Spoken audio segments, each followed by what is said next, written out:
Really quick, what do you want me to call you? I know you as B-Rod, Will, Billy. Great question. I have no Actually, it's a idea. great question. So Will is something that William is my real name. Definitely. Billy is something that my close family, coined for me as my nickname, which I never really understood, but it happened. And I'm not a big fan of the nickname, which is Okay. why I go by my actual name, William, and Okay, shorten so- for Will. But people who know me really well know me as Billy. I know you're friends with Corey, so I'm sure he refers to me as Exactly. Billy.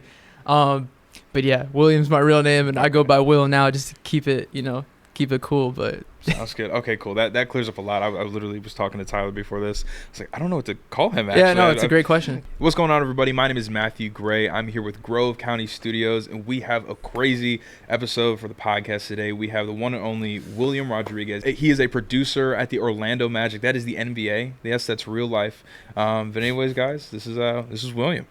Thank you guys for having me. It's a pleasure to be here. Thank you, Matt. Absolutely, Appreciate man. it. Okay, cool. So tell me a little bit about yourself. I know that you're from Brooklyn, but you spent most of your time over here in Florida, Orlando, right? Yep. Okay, so tell me about that journey for Yeah, so I was born in Brooklyn, New York. I spent brief time there as a child. I would, my parents were together for a short period of time in my life, and then when they split, I would, kind of go to New York and vacation over there with my mom and go see family and spend a lot of the summers over there. So it plays a big role in my life just because it's a lot different from Florida and Orlando, to be specific, or be even more specific, like Lake Mary and Sanford area. It's very different culturally. A lot of different things you see over there, and lifestyle is completely like night and day difference. So, but yeah, I grew up in Florida with my mom. I have a younger brother, Brian, and two older sisters, Ashley and Tiffany. And, spent most of my childhood in the Sanford, Lake Mary area. People who don't know where that is, just say Orlando. But yeah, it was awesome. Loved it, and, spent a lot of good times there. Okay, so you have two sisters and a younger brother? Yeah, two sisters and a younger brother, two older sisters. Okay, gotcha. Yeah. And then were they into like video, photo, or anything like that, creative stuff? Yeah, so not really. My two sisters weren't really. My younger brother, I'd say, had a knack for kind of he saw more of the creative side in his life, I'd say, being that he was around. Me and him are closer in age, so a lot of the things that I pursued, he was right behind me, right there seeing it too. So we're athletes. We grew up playing baseball and basketball for fun, obviously, but organized baseball we played. And really where my love for like photo and video and just creating in general came about was like once I realized I was not going pro in baseball and stuff like that in high school. And I was like, okay, well, let me buy a camera. I feel like I always had a creative side to me aside from being an athlete. That was always something I was passionate about, storytelling. Really, I loved watching movies and just like creating designs on clothes, on t-shirts and things of that nature. But yeah. So when you say that you grew up as an athlete, did you go into what you're doing now, which you work for the Magic, obviously, which we'll get to in a minute? Did you go into that because you actually love just like filming and videoing sports, or was it just kind of something that like you happened to do because it was close to you? No, that's a great question. I think being an athlete definitely kept me around the sport a lot, and also just being a fan of the game of basketball was, something I always grew up around. I always grew up going to the Magic games at, 5 years old with my dad and my brother. We would go to the old TD Waterhouse. Real Magic fans know, but TD Waterhouse is where like kind of the love for basketball began. And then growing up, playing baseball and being around that, stepping into the more creative side, I always found myself going to, baseball fields back in high school, filming that. My brother played on the varsity team in Deltona High School, and I would go and take pictures of him over there, or take some videos of him and his friends over there and things like that. So I was always very close to the game because it was accessible to me to film. It was something that I always had access to. It wasn't always easy grabbing friends and maybe wanting to direct like a short film per se. So I found sports being something that I had a lot of access to at the time. Gotcha. And it just by nature was something that I found myself, shooting a lot aside from, clothing of that nature. But Yeah. that's a whole different story. But, that's the way I kind of stood around the game. And yeah. Definitely. Okay. So then I'll ask you this, and I'll give you some context. I went to college for musical theater. So I went to go sing and dance. Turns out that I like cameras a lot more because I like to have my hands on everything. And I thought that I wanted to do just like speaker stuff. I thought I just wanted to do like landscape photography, but I've learned that I love like truly content creation. So for you, I know that like with the job that you have, obviously it's pretty dope, I assume. It's awesome. Is that something that you see yourself doing like super long term, or do you want to venture out into more like traditional like creative things, so like short films like you mentioned? Yeah, I think, I love what I do. It's very fun, getting to be around the athletes that I'm around and witnessing history as things are playing out that close, especially, like I said, being a fan of the game for such a long time. It's like surreal being up close to these, athletes and history is going down right in front of you. And it's something that, it can be repetitive at times, but that's when you look for different ways to make it unique in your own way. So obviously you're going to be shooting a lot of games. It could look the same, right? Or you can find different things, whether it's, hey, you notice a guy is going crazy in the first quarter and he has 15. Now you have a story within that game that maybe you didn't have 2 games ago. Right. So it's something that I want to stick around a very long time. I don't know what the future looks like. I would never say that, oh, yeah, this is where I see myself forever. I would love to be here forever. Obviously, filming sports. I do love the more movie-ish short film. I like writing a lot of those sort of things. They are fun for me. I've never really done one. Gotcha. I would love to sort of bring that side of my passion into the world that I'm in now within sports and really see how I can intertwine the two passions into, sports related things, whether it's like short documentaries in basketball. We got a lot of Netflix documentaries recently that have been released, and those are amazing and people, love them. So doing more of those things would probably help intertwine love for both sides of one, sports, and then two, the more movie-ish script writing, things of that nature. So absolutely awesome. So I want to know a little bit more about how you even got the job of what you're doing. I know that I was looking because I'm a basketball fiend. I'm in like 4 different fantasy leagues. I'm a nerd about it. Nice. I'm an absolute killer when it comes to ball knowledge, but I just never understood like what steps that someone would need to take to get there. So from someone who's made it, like, what did you have to do? It looks different for everybody. It's a question I get a lot from a lot of people. And there's not really a cookie cut answer for that. When a lot of people ask me for advice, it's hard for me to give a direct answer and say, oh, you need to do this and do that. I can give keys and things of that nature. But the one thing that I'd say that for people, if they want to get into, the industry, sports industry, professional sports industry, it's what you know, but it's also who you know. And it's very, I'm sure everybody hears that, but it's very important to put yourself out there, because if you don't put yourself out there, then how would people know who you are really? Exactly. And so you asked how I started off, not to go too far back, but essentially I was dealing with a broken jaw injury, and I was looking for, I had just recently quit my job at Topgolf, and I broke my jaw, in an accident. But during that time when my jaw was broken, I had my jaw wired shut for about 2 months. And like I said, out of a job. So I just kind of searched up Orlando Magic jobs or jobs in the NBA. And, I had my camera, obviously, and that's what I love to do. And that was the reason why I quit my job at Topgolf, was to really pursue my passion of, storytelling, whether it was photos or video, just any way to create. And how old were you when you 24. 24. Or, how old am I now? How old were you when you applied? When I applied, I was 21, I want to say. Does that sound right? 21, right? Sorry, I'm talking to my wife in the back. I had to double check. Yeah, 21. I believe I was 21. Time just flies so quick, I don't even remember. But I was 21 when that happened. And like I said, yeah, I just went and searched up NBA jobs, Orlando Magic jobs, and the first thing that popped up was nothing related to what I love to do.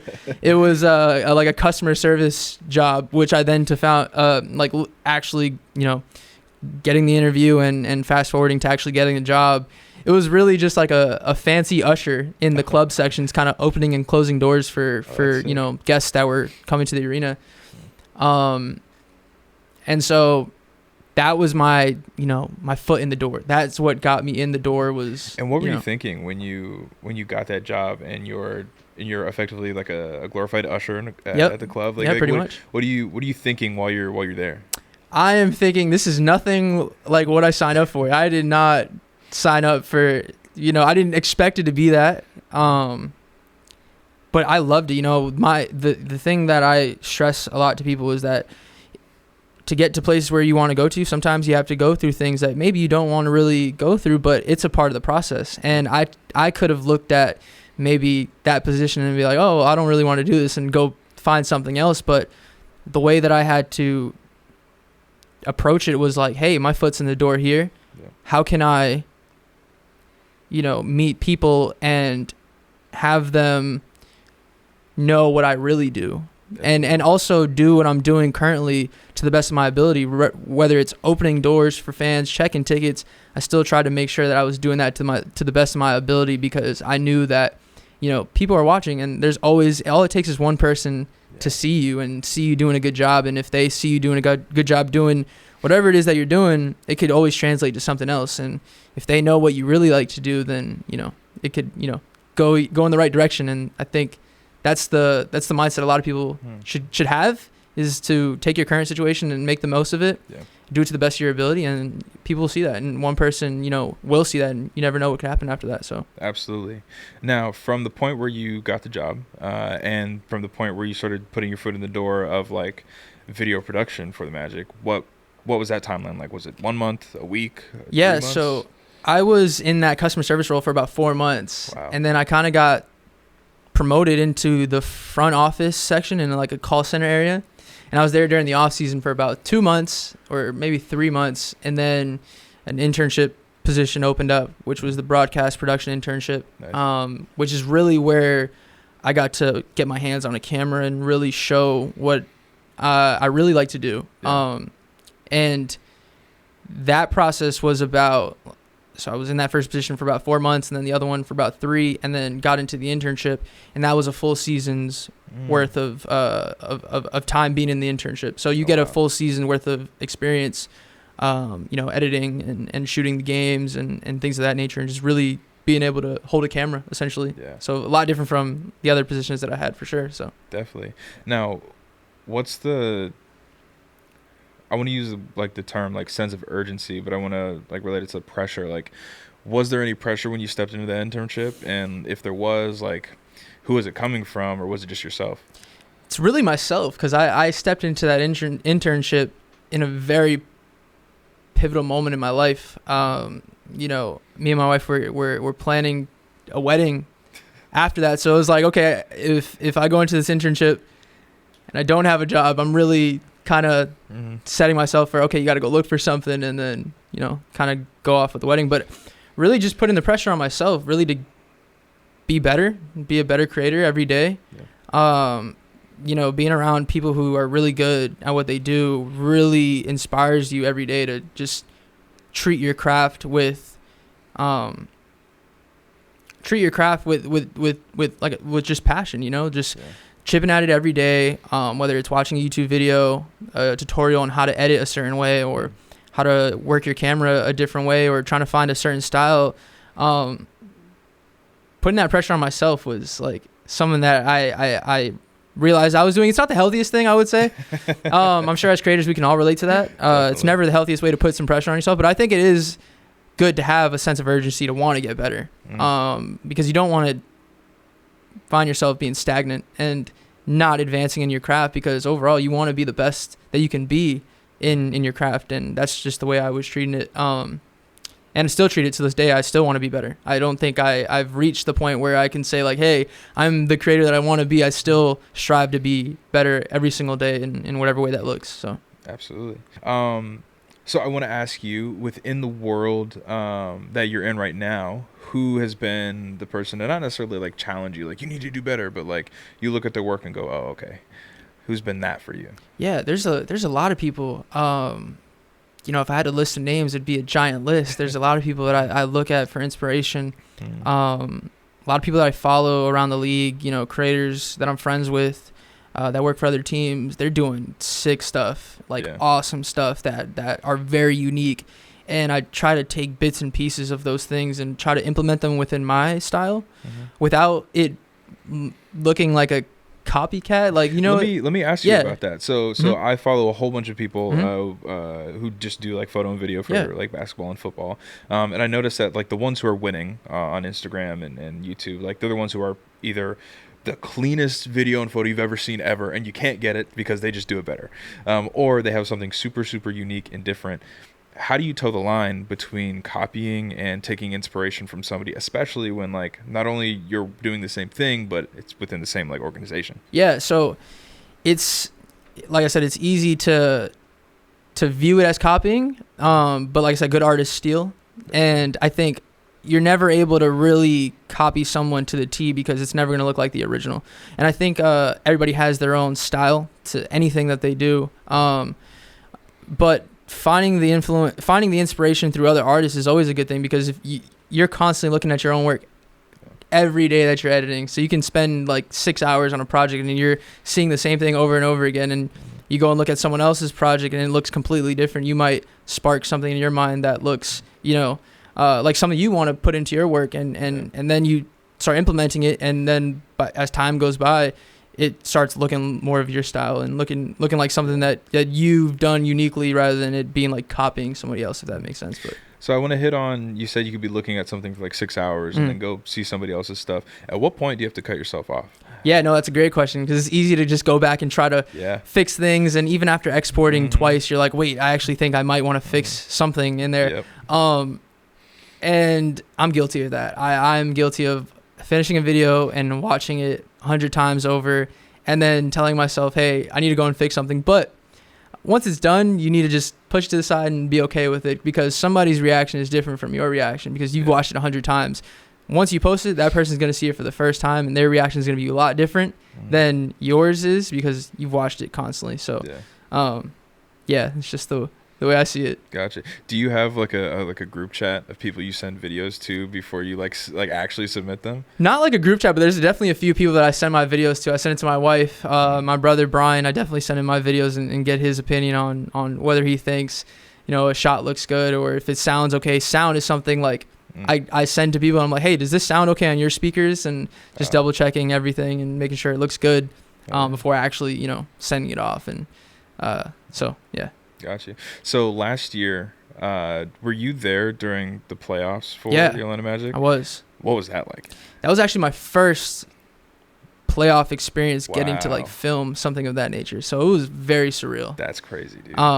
Yeah, we can dive into that if you want. Absolutely, man. Go ahead. Yeah, that was a awesome experience. You know, growing up being a Magic fan, you spent a lot of time in the playoffs when Dwight Howard was there, but after that, it wasn't so constant being in the playoffs. So being in that moment, especially with how long it's been since they were in the playoffs, there was a lot of energy going into that building. I remember the first day stepping into that building and just feeling the heaviness of like, wow, this is a playoff game, and you could just feel the intensity in the building when it was empty, just because all the seats were filled with T-shirts, and you know, you hear all the hype around social media.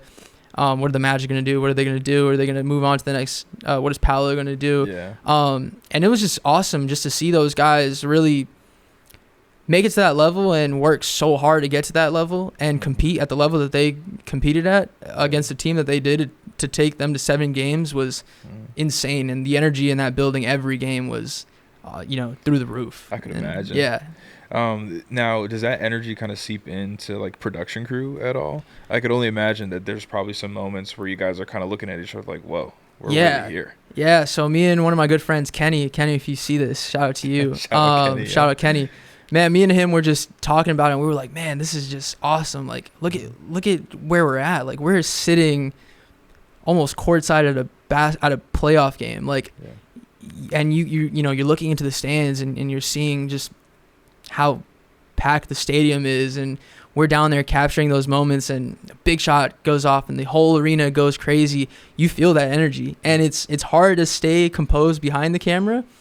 But it definitely seeps into the excitement of like, oh, I know I got a good shot after, you know, somebody just made a huge highlight play, and it, you know, that energy goes into you, and it makes you want to go out and get a good shot, almost as if you're the one playing the game in that moment. So the energy definitely seeps in as a creator, for sure. Absolutely. Now, if you were going to tell somebody, like, now we're going to get to the corny part of the show, where I ask you if you could tell somebody who's young, something to like push them to the next level, and it wasn't just like keep going, try harder. What would that like William nugget be? Be coachable. I would say a lot of people can't take advice. A lot of people can't take criticism. There's gonna be a lot of criticism, especially if you're trying to get to the higher levels of this industry. Take criticism with intent, to view it as someone giving you a tip to get better. Don't view it as like, oh, they're kind of trying to knock my work down and make it seem like it's terrible. They're trying to help you. And if somebody's giving you feedback, if any feedback is great, no matter who it's from. Look at how many people watch movies, and it could be someone who has nothing to do, has no knowledge about any cameras or anything, and they're giving an opinion. But their opinion matters because they're watching and they're paying to watch that movie that you just, you know, produced. And being coachable has definitely been something that has helped me along my journey, just because like I said, I've been around great artists and people who are really good at what they do, and seeing the passion they have for what they do, it inspires me, man. And like being able to take advice from them and being open-minded about it, and taking criticism with, you know, hey, they're trying to help me get better. That's the only way that I'm viewing it. It's not like, oh, they're telling me my work sucks. No, like if they're giving me advice on, you know, what they think I should change, then I'm taking that advice and I'm going to try to implement that within my work. So to a lot of the young artists, just be coachable, and also just be positive, man. Like have fun with it. A lot of people take what we do very seriously, and it's okay to take it seriously. It just shows how much you care about it. But at the end of the day, have fun with it. I think growing up, like as kids, we're born with an imagination. And I think as we get older, it's easy to get so focused on, you know, the things that come with adulthood. But at the end of the day, we're all kids, and, you know, we have an imagination that, you know, we can create anything in our head. So, you know, hold that close to you, and hold that inner child very close to you, and hold on to that imagination. Don't let society, you know, dim it. And like I said, be coachable, and all that stuff will, you know, help you succeed in whatever journey. Absolutely. I think being coachable is like the perfect way to frame how I view life in general. Like my number one thing in the world is like, if I don't know what I'm talking about, I want to be quiet and listen as much as possible.